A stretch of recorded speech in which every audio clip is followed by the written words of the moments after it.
Hello, everyone, and welcome to the American Heritage School Virtual College Fair. We thank you all for joining us this evening.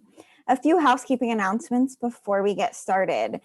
Students and families, you can use the Q&A button on your screen to type your questions to our presenter at any time.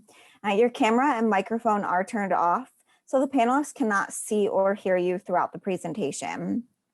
This is just one of multiple different sessions happening tonight, so please be sure to sign up for any additional sessions later in the evening. This presentation is being recorded and will be available within about a week at the same website where you registered. And with that being said, I'd like to now turn it over to our presenters. We're going to go to our first school, and that is the University of Aberdeen. Hi there, everyone. I'll just get my PowerPoint quickly up and I'll get started here for you. So first of all, let me introduce myself. My name is Frances McBean and I work as one of the international recruitment officers. And I will be going through the PowerPoint just now for you. If I can get it started. Here we go. So Aberdeen is located in the northeast of Scotland, if you're not familiar with where we are. We were founded in 1495 and we are one of the oldest universities in the English-speaking world. We have about 15,000 students and 32% of our students are international from over 130 nationalities with a growing US student population as well. We're ranked in the top 200 and the top 30 in the UK. So we've got a couple of rankings there in case you're interested in that. In terms of our schools, we have 12 schools at the university and we've just popped a couple of them there to show you the variety of ones that we have on offer. So School of Divinity, History, Philosophy, Social Sciences, Biological Sciences and Psychology. So we are quite a traditional university, but we do also have some modern courses as well. So things like music and modern languages as well. So Aberdeen is the third largest city in Scotland. So we have a population of 230,000 people, so it might be quite small depending on whereabout you're based in the world. But being a slightly smaller city, I think is quite a good thing because we're very, very safe. We're ranked the safest city in the UK. And it's a very sort of homely feel in terms of the campus and also the city itself.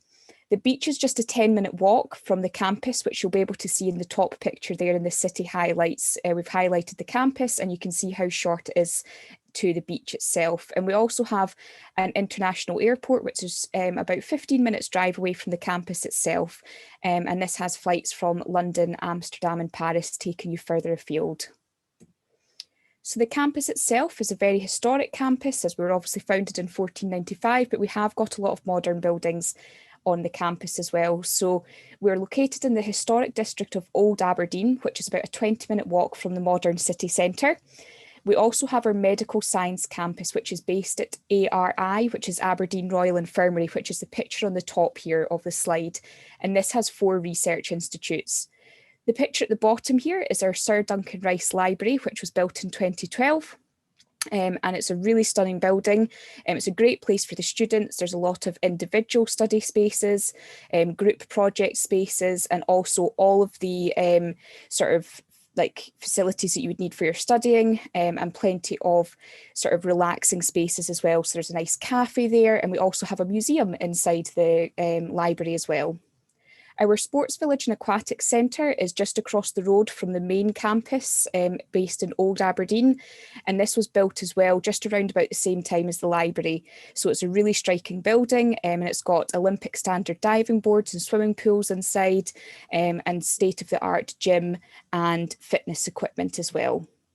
So in terms of the undergraduate study, it's 4 years long in Scotland, so it is similar to the American system. And we want to highlight is the main thing for us is the flexibility that you have with your degree.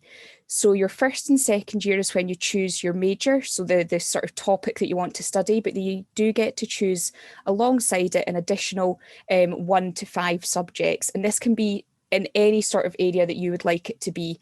As long as it works in the timetable, then you can choose to do that as your additional subjects. When it comes to your third and fourth year, that's really then when you focus in on your major. We also have the flexibility of being able to do a single honour or a joint honours degree. So for example, you could maybe do history with politics.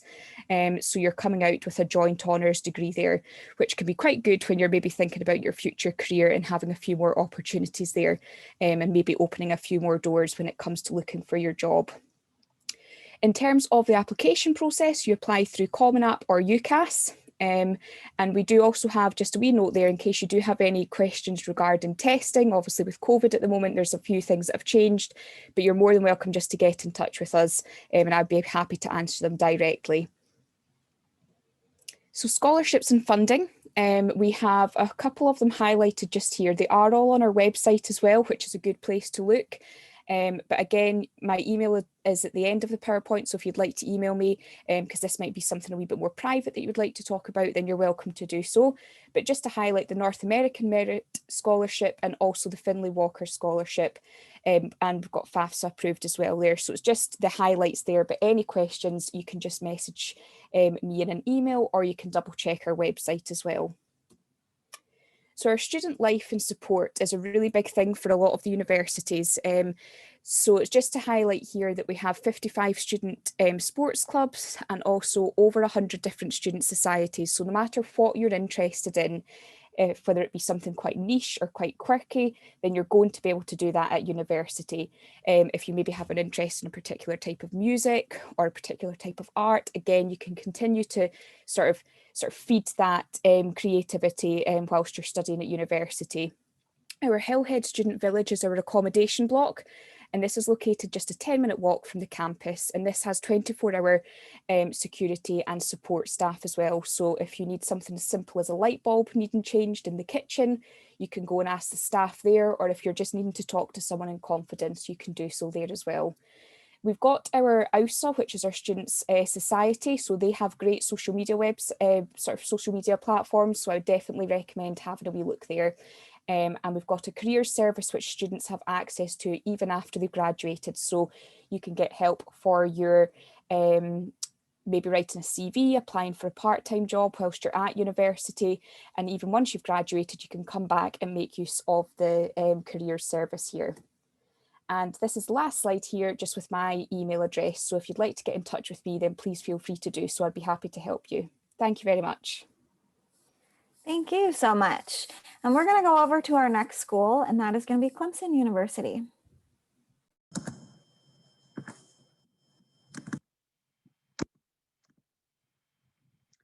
All right, hi everyone. We're so glad that you could join us tonight. My name is Morgan Rutland, and I am an admissions counselor at Clemson, and I am also a proud alum of this university.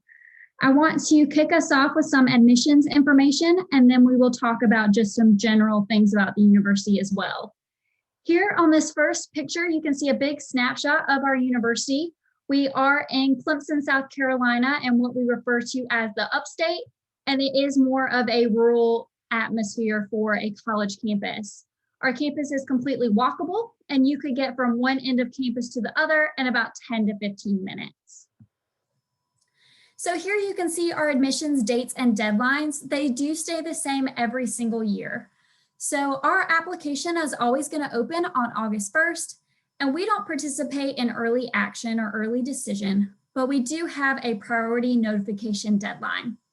What that means is every student that applies by December 1st and gets all other information in by December 31st is guaranteed to receive a decision from our office in mid-February, and you're automatically considered for all of our merit scholarship. So that's why those dates are really important to keep in mind, but you are welcome to apply all the way through May 1st for fall admission.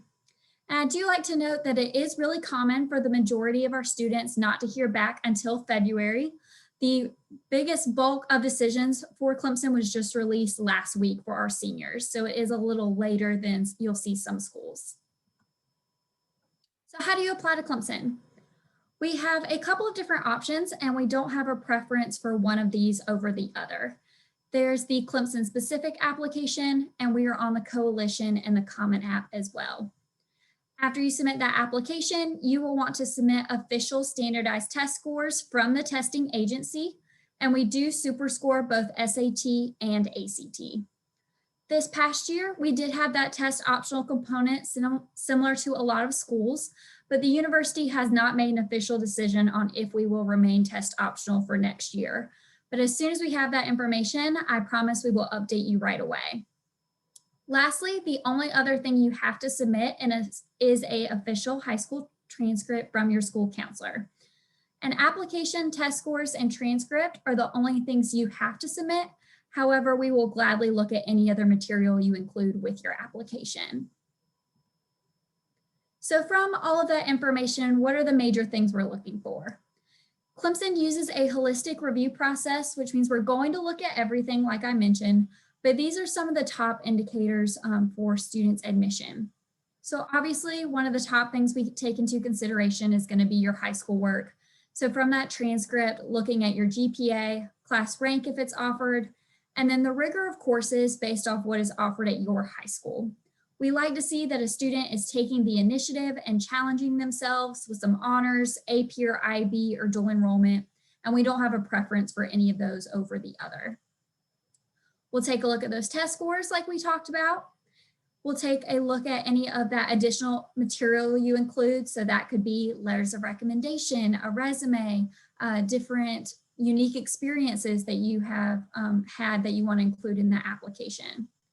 And then lastly, something unique to Clemson's process is we do direct admit to major. So on your application, you will be asked to choose 2 choices of major, and I would strongly encourage students to put 2 different things.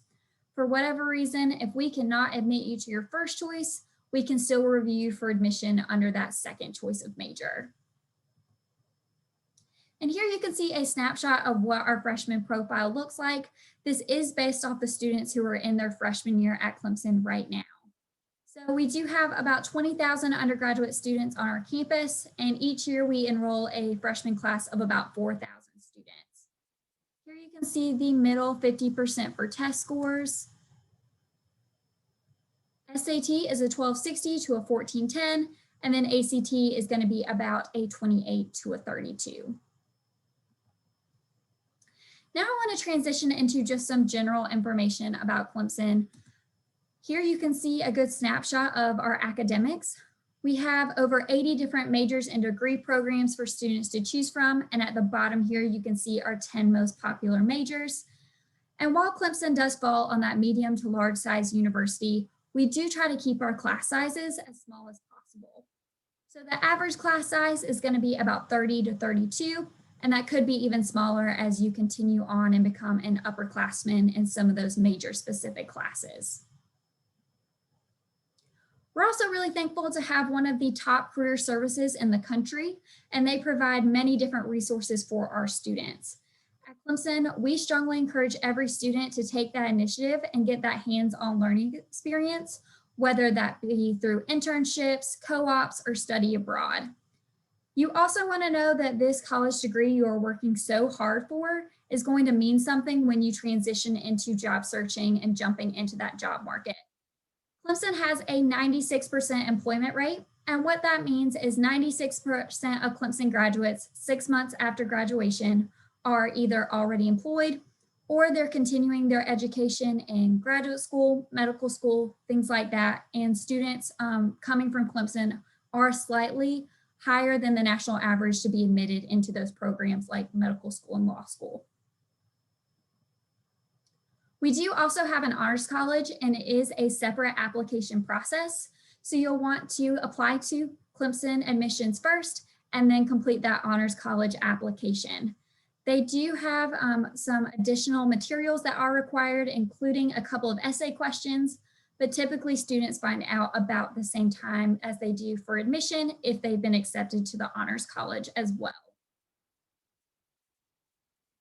You'll also find that Clemson students are very involved on our campus.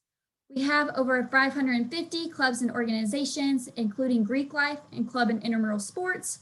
We have over 19 Division I athletic teams, and we're very thankful to be right in between the Blue Ridge Mountains and Lake Hartwell. And lastly, I just want to mention just a couple of these Clemson traditions. So we would not be the great school that we are today without the longstanding traditions that we have. And a couple of those might be Solid Orange Friday or getting your Clemson ring close to around graduation time. Here you can see just a couple of virtual opportunities that we have, whether that be virtual campus tours held almost every day, multiple times throughout the day, or virtual office hours where you can speak one-on-one with an admissions counselor. Thanks for joining, and if you have any questions for Clemson, make sure and put that in the Q&A. Thank you very much. We're going to move on over to our third university, and that is the University of East Anglia. Thank you very much. Let me just quickly share my screen view 1 moment. Fantastic. Okay, yeah, so thank you. My name is Graham Wise, and I'm an international officer working for the University of East Anglia, located in the UK. So UEA, as we're better known, is a research intensive and it's a campus-based university.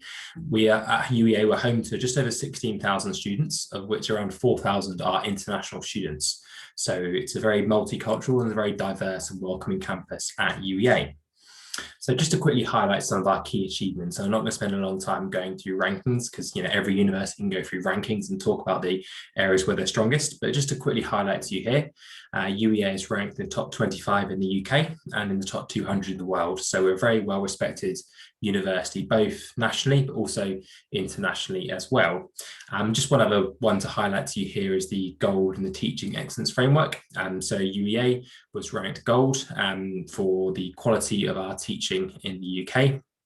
Obviously, there's 3 awards and only about 20 universities receive the gold award. So again, just another really good indicator of the excellent teaching that takes place at UEA. So this is our campus. So as I said, we're a campus-based university. So all of our fantastic facilities are located on this site in this image you can see here. So that's including our accommodation. And international students are actually guaranteed accommodation within their first year of studying at UEA. So students have the choice from all of our great kind of options, which are very affordable on our campus. The other key kind of areas of our campus, we have a sports park. So it's a £30 million sports facility with indoor and outdoor sports, which students have access to. We also have a very active student union at UEA with over 200 different clubs and societies that students can join, and that's located right in the heart of our campus. And right next to the student union is our LCR, which is a live music venue. We've had Ed Sheeran play here, Coldplay play here for, so again, really great music taking place on our campus as well as sport. But it also has all of the kind of fantastic amenities and facilities that you'd expect at a UK university. We have a medical centre, a dentist, we have a post office, we have a shop, bank, all of those kind of facilities that you'd really need when you're studying at university. So where we're located is within the city of Norwich. So you may not have heard of Norwich, but it is a beautiful city located in the east of the UK. So just to highlight where we are roughly, so we're just under 2 hours to London by train in the east of the UK. We're actually located about 30 minutes to the nearest beach. So it's a what we class as a coastal city. But Norwich is a great city. Norwich is very much a blend of the old and the new. So we have our historical castles and cathedrals. We also have brand new shopping centres and cinemas as well. And it's a very student-friendly city as well. We're actually known as one of the safest cities in England, in the UK, and that's just a reflection of how welcoming the people are in Norwich, not just to kind of outsiders, but also to international students as well. And again, a very low cost of living in Norwich in comparison to cities like London. It's very expensive, whereas Norwich is a very affordable option to live in. So one of our other facilities that I like to mention on our campus at UEA is the Sainsbury Centre for Visual Arts. So the Sainsbury Centre is an art gallery. It has art exhibitions from all over the world, but it also, you may recognise it as it doubles up as the Avengers headquarters in the Avengers films. So we've had the Avengers on our campus filming a few years ago.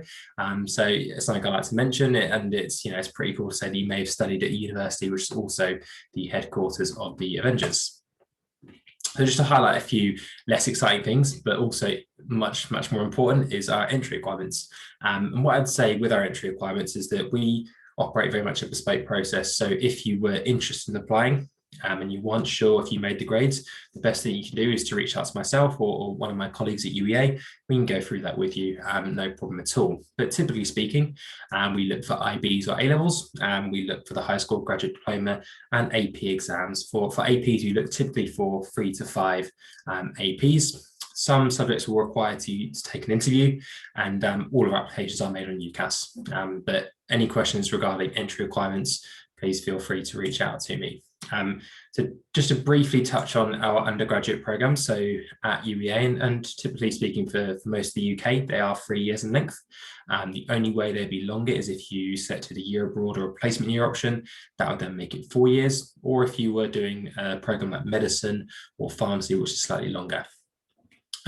Our courses are very flexible, and I know not as flexible as they are in the US, but they are very flexible. We have a very common first year in most of our programs, where you'll study all the key core modules, and as you move forward into your second and third year, you'll then start to choose the modules that interest you most to really kind of help you to tailor the degree to your own area or specific interests.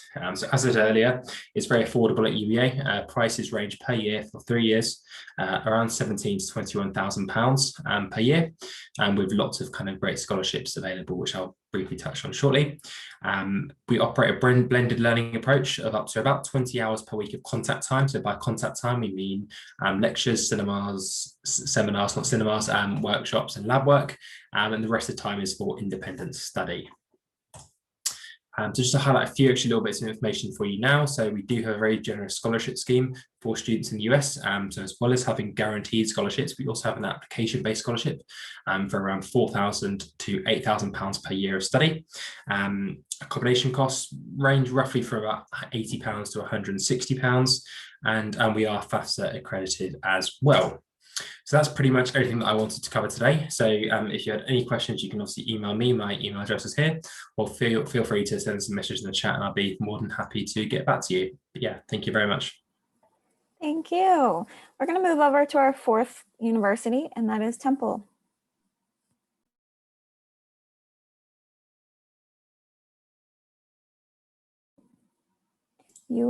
There we go. Hello, everyone. My name is Monica Sobolewski, and I'm actually the Regional Assistant Director of Admissions here at Temple University. Temple is a top-ranked public research institution based in North Philadelphia. As Philadelphia's public institution, Temple University was really founded on humble roots, and our goals still remain the same today. And that's really to provide all of our students access to a world-class education at an affordable price.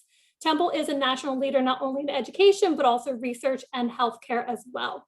Temple is a very large school, but we do have that small campus feel and atmosphere. So campus is really only about a mile wide by a mile long, and kind of just really a big square. And this is really going to provide our students that campus atmosphere within that large city setting. We have about 27,000 undergraduate students on campus, across campus. 17 schools and colleges, 12 of those are at the undergraduate level, and 5 of those are at a professional level school. And they include dental, law, medical, pharmacy, and a podiatry school as well. We have over 150 different undergraduate majors for our students to choose from when they're enrolling at Temple. Some popular majors of our incoming freshmen enroll into some are business programs, psychology, biology, media studies and production, journalism, and then 2 of our most competitive programs that we have on campus would be our nursing program as well as our musical theater program. If you are admissible to Temple University, then you are admissible to most of our programs, I'd like to say. Select majors within our Tyler School of Art and Architecture will also require for you to submit a portfolio. And then select majors within our Boyer College of Music and Dance, as well as our musical theater program and our theater, film, and media arts will also require an audition, 3-year audition process as well. We have over 350 different clubs and organizations for our students to get involved in. And this is going to help you, make more connections, not only socially, but also professionally at your time at Temple. We have 18 different division, NCAA Division I athletic teams, and we participate in the American Athletic Conference. Our athletics really provide our students a huge sense of school spirit, whether that be going to a football game at the Lincoln Financial Field, which is also where the Philadelphia Eagles play, or to one of our basketball games at home on campus at the Leah Cordes Center. Research is a really large part of our identity at Temple. We are known as something called an R1 Carnegie Classification Research Institution. We are one of 3 institutions in Philadelphia that receive that distinction. Many of our students are participating in research, even at the undergraduate level, through something called our Diamond Research Scholars Program. And this is across any school or college that we offer at Temple, not just your typical STEM field. And then I think one of our greatest resources that we have to offer our students at Temple is our location to the city of Philadelphia. We have 18 Fortune 500 companies within an hour's drive of Philadelphia. Philadelphia is also a prominent hub for not only arts and culture, but also history, sports, dining and entertainment, transit and travel, as well as education. We have 2 subway stops on campus that's going to allow for easy access to not only to internships, but jobs and networking events, and just also being able to partake in events throughout the entire city and really be able to immerse yourself in the rich culture that Philadelphia does have to offer, especially food. If you're a foodie, Philadelphia is a great place to be. Experiential learning and professional development really help our students grow it at their time at Temple. The Philadelphia experience allows our students some free or discounted tickets across city landmarks, where our professors will also utilize city landmarks as part of their curriculum as well. Temple enrolled its most diverse class this past fall semester, where 41% of our incoming class identified as a student of color. Owls are definitely everywhere. In addition to our main campus in North Philadelphia, we have 2 international campuses, one in Japan and one in Rome. Our studying abroad or studying away domestically is really popular amongst our students at Temple. Our Japan campus is actually the oldest foreign university within Japan.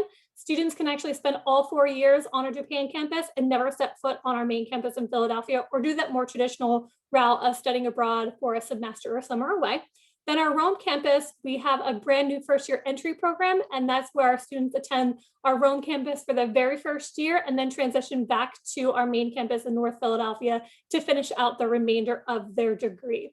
In addition to that, we also have a really strong alumni network consisting of over 340,000 different alumni across all 50 states and 143 different countries.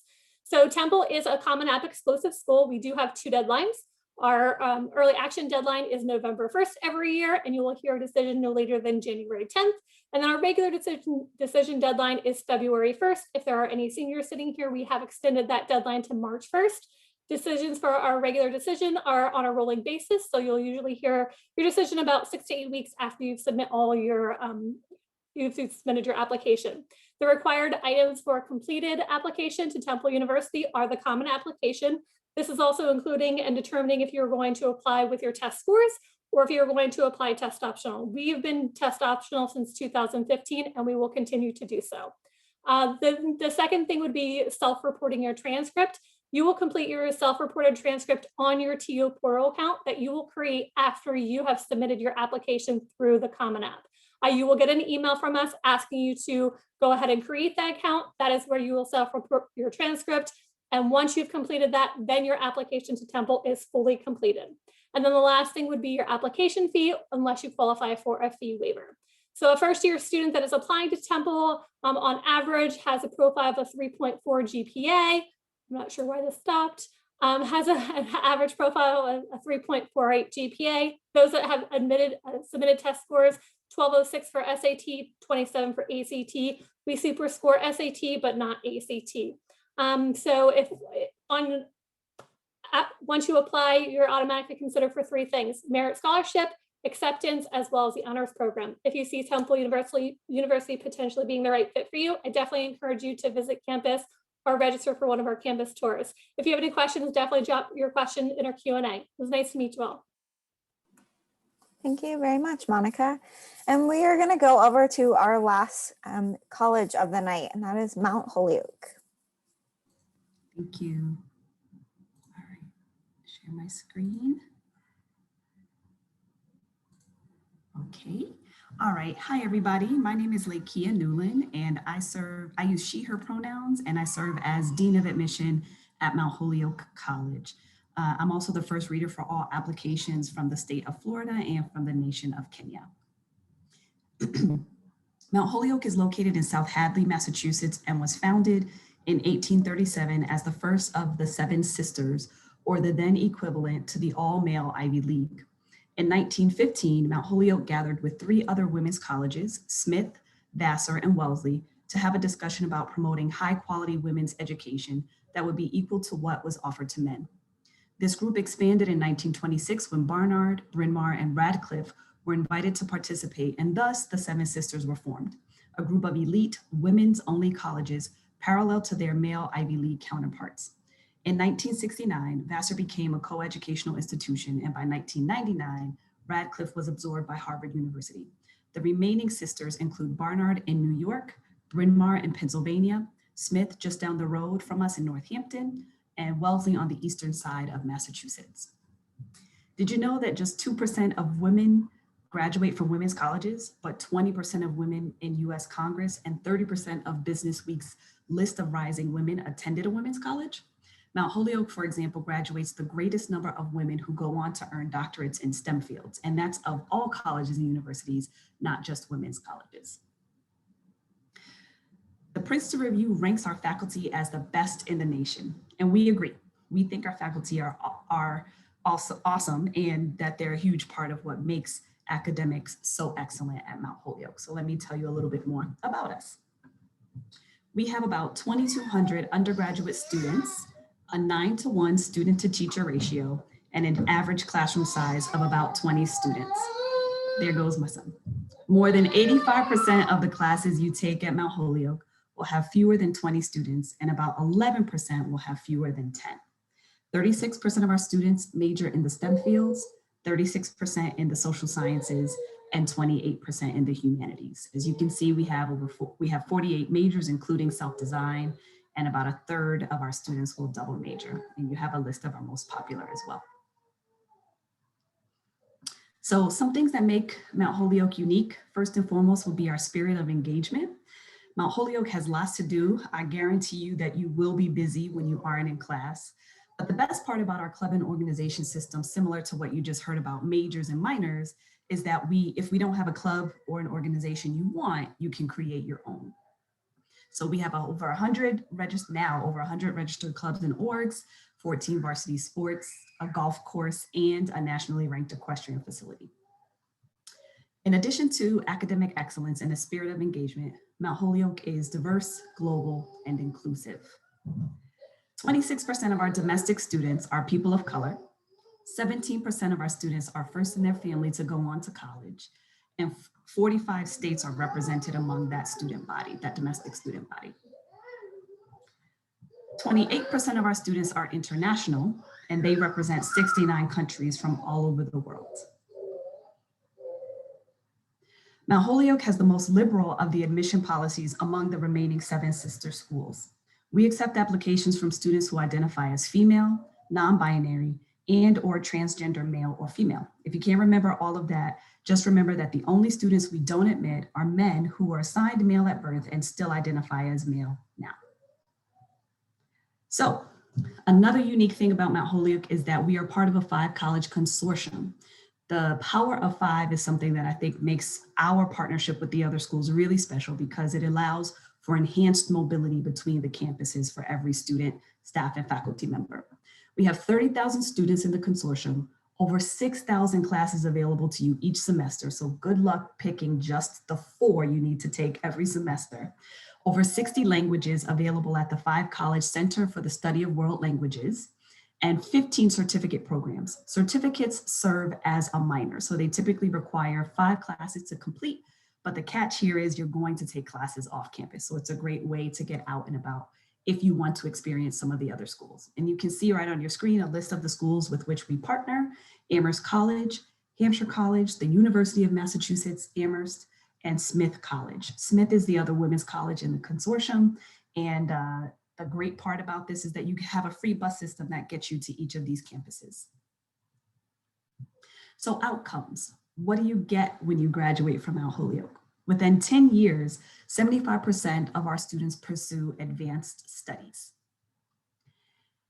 97% of our students are employed or enrolled in graduate school within 6 months of graduation. And here you can see some pictures of places that they've gone on to work or places that they've gone on to school. And last but not least, I'll share our admission facts. So we have an early decision 1, early decision 2, and regular decision round. Typically, the dates for early decision 1 are around November 1st and November 15th, and the date for regular decision is around January 1st. But we try not to put those dates on holidays or weekends. So you'll have to check our calendar each year to see exactly when they fall. The next thing you need to know is that we take 2 types of applications. We are a common application school, but we are also a coalition application school. So if you apply through either, we'll get your application. Another big thing to note is that testing is optional, and it has been for over 20 years. Mount Holyoke is not test optional just because of the pandemic. We are well versed in how to read applications without standardized test scores, so you don't need to worry if you're not able to test. Also, optional materials include an interview, a supplemental essay, and also an art supplement. And then lastly, funding and financial aid. 60% of our students receive need-based aid. We are need sensitive, which means we consider how much need you have at the point of admission. But if we admit you, we will give you 100% of the demonstrated need that you have. So you don't have to worry about any gaps in your packaging. You can see our average package this year and the average amount of debt over 4 years for a Mount Holyoke grad.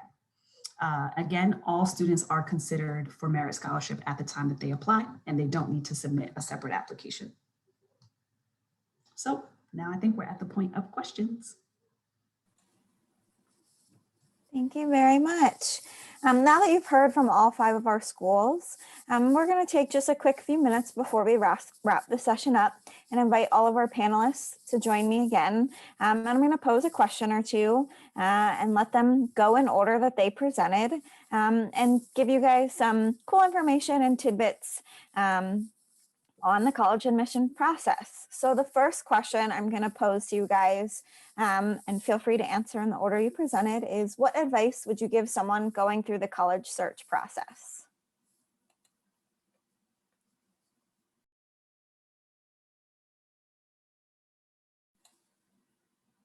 And we can start with the University of Aberdeen. Hello, sorry, I'm struggling to get my video started. It's not letting me turn it on. So in terms of starting the application process? Yeah, what advice would you give to someone going through the college search process? I would definitely say give yourself plenty of time. I sort of not long have gone through university myself. So in terms of, and I was only applying in Scotland to a Scottish university. So give yourself that time. And it's also a really good thing just to, some people might focus just on maybe rankings or maybe focus on a certain element or aspect of the university. I would say to look at everything as a whole. So look at the student experience. For me, that was a big thing when I was applying to university, and I always advise students to look at that when they're thinking about universities. What sort of lifestyle do you want to have when you're actually studying? What sort of campus do you want to be studying in? Is it an old or a modern campus? Would you like to live in a sort of really busy big city, or would you like to live in something slightly smaller? More so for the UK, because we're quite a small country. You might want to think, do you want to live by the seaside, or do you want to live like near London? So that's sort of the thing that I would definitely advise is give yourself plenty of time and look at the whole experience of being a student outside of the study, as well as to what sort of lifestyle you would like to have. For this class in general, my biggest recommendation I could give you is to take advantage of all the unique resources that universities are providing to you because of COVID. So obviously we are not happy to be in the situation that we're in, but we can make the best of it. So for example, Clemson has never offered virtual tours before, and now we have those multiple times throughout the day, almost every day of the week. They're still done by 2 of our current students and tour guides. And while you're not able to be on our campus, it still gives you a great snapshot and overlook of what our university is about and all the resources available to students. And that's not something we've ever been able to have before. So take advantage of all of those unique virtual events that schools are hosting, and being able to maybe research and learn more about a school that you wouldn't initially have been able to visit. Yeah, I think my advice as well is actually literally kind of echoing what Morgan has just said. I think right now so many universities, both in the US and also in the UK, are kind of offering lots of great services in terms of not just tours, but also kind of one-on-one counselling sessions and consultation sessions with admission staff or recruitment staff. So I'd say right now my best advice would be to make the most of that while it's here. Make the most of being able to reach a university hundreds and hundreds and hundreds of miles away that you wouldn't be able to do anyway. So that would be my advice. Yeah, make the most of the great facilities that are going on right now. I'm going to kind of echo what Morgan and Graham just mentioned, just about the virtual opportunities, but I'm going to kind of focus on really visiting campuses and visit as many places that you're interested, especially virtually right now while we have those options and those great virtual tours that a lot of our universities are offering. So you kind of get that general feel of what a university is like through that virtual option. And I know a lot of universities are opening some on-campus tours again, and they're slowly starting to do that. I know that we are as well. So definitely check out, the interested universities or colleges that you're looking into, and make sure to see if they have those on-campus tours again and things along those lines. Like, just really visit as many schools as possible, because I can't tell you enough, you're just going to get a feel when you step on campus, whether you're going to be there or you belong there or not. So that's just my best advice for you. And I'll wrap us up by saying, take advantage of the different ways that an institution is allowing you to get to know them. So although I mentioned, for example, that Mount Holyoke is optional when it comes to interviews, that means that our interviews offering is really another opportunity for you to get to know us and for us to get to know you. It won't make or break your application. If you do see that schools offer a way for you to talk to someone who works in their office, who reads your application, for example, I'd say do it, even if it is optional, because for us as the readers and as the decision makers, it's going to be really difficult for us to know who exactly is interested in our school. So the more attention you show us, the more demonstrated interest for schools where demonstrated interest matters, then I would say take advantage of that. Thank you all for the advice. We're going to finish up with one last question before we end for the night. So the question I have for you, and we'll go in the same order, is what is your favorite event or tradition on campus? So you guys can quickly share that before we wrap up. So I'll start off. My sort of tradition, or it's more of a sort of a rumor on the campus itself. Maybe not the most positive one to tell you actually, but it's a good one. When we do our campus tours, we always like to tell students this. Because we have such old buildings, there is a rumour that if you walk on the green grass in front of King's College, which is the oldest building on campus, originated from 1495, that you will not graduate. So if you do come and visit us in Aberdeen, we will make sure not to make you walk over the grass. But that's one of the sort of rumours that the university has, that you would not graduate if you cross that grass in front of the oldest building on campus. So you can see students out on their daily walks, going to get a coffee between classes, swiftly swerving the grass to make sure that they don't jinx themselves. One of my favorite traditions about Clemson is we are one of the top schools for students that purchase class rings. So this is what the girls looks like. But after students reach 90 credit hours, they can get their class ring. There's a big ceremony similar to graduation. And it's just a great way to stay connected to Clemson. And it's something you keep with you long after graduation.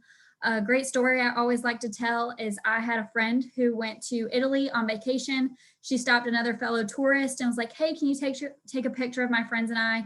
And she noticed that the person she stopped had a Clemson ring on. It turned out they were an alumni and now a professor at Clemson, and they never would have made that connection if she hadn't have spotted her ring. So it's just a really nice tradition that we have for our students, and often students are more excited to get their class rings than they are to get their diplomas, because that diploma means your time at Clemson has unfortunately come to an end. So I'd say the tradition I like at UEA is Derby Day. So Derby Day is a day of sports where we compete against the University of Essex, which is a lovely university in the UK, which is located about an hour and a half from our campus. So yeah, we have a day of competing with all variety of different sports against Essex. We've won the last 5 or 6 years, so we like to mention that quite a lot because they're one of our closest rivals. But it's a great day. All the students will take part. Students will travel from Essex to UEA and cheer on their university. Our students will cheer on our university, and it's a great social experience as well as being a great day of sport as well. So I'd say that's probably my favorite event that takes place on our campus. And then I would say my favorite event that we have at Temple would be during Welcome Week, and it's called Temple Fest. It's actually a 2-day outdoor festival featuring a lot of different music events, as well as a lot of different food, including all of our food trucks that we have on campus, giveaways, games, and then there's also going to be informational booths that are sponsored by all of our 350 different student clubs and organizations, all of our campus departments and local vendors. So just really a great time for all of our students during Welcome Week to really socialize and get to meet other students that they're going to, they're coming in with. So definitely Temple Fest would be my favorite event. And I would say that at Mount Holyoke, my favorite event is called Mountain Day. And it is, what I love about Mountain Day is it's a surprise. So no one knows when it's going to be. And for you as a student, it's also a day off from class. It's not a day off from work for me, but I still get to go outside, have ice cream. We hike a mountain, and you can hike up the mountain and take a bus back down if you don't want to walk back down. But it's a great place to get up to the summit, to take pictures with your friends, to eat your ice cream, and to just relax. But it's really just a wonderful way for the entire community to come together, to celebrate our school's founding, and to also have a little element of surprise and mystery, since none of us know when Mountain Day is going to be. Thank you all for sharing your wonderful traditions and favorite parts about your campus. With that being said, we're going to end tonight's session. So thank you all so much for joining us. When you close out of the window, there'll be a really quick link to a 4-question survey that we'd appreciate your feedback if you can provide it. This was just one of multiple sessions happening tonight, so please be sure to sign up and join some additional sessions. In about a week, you'll be able to find the session's recording as well as all of the other sessions recordings. Thank you all so much. Thank you to our panelists, and everyone have a great night.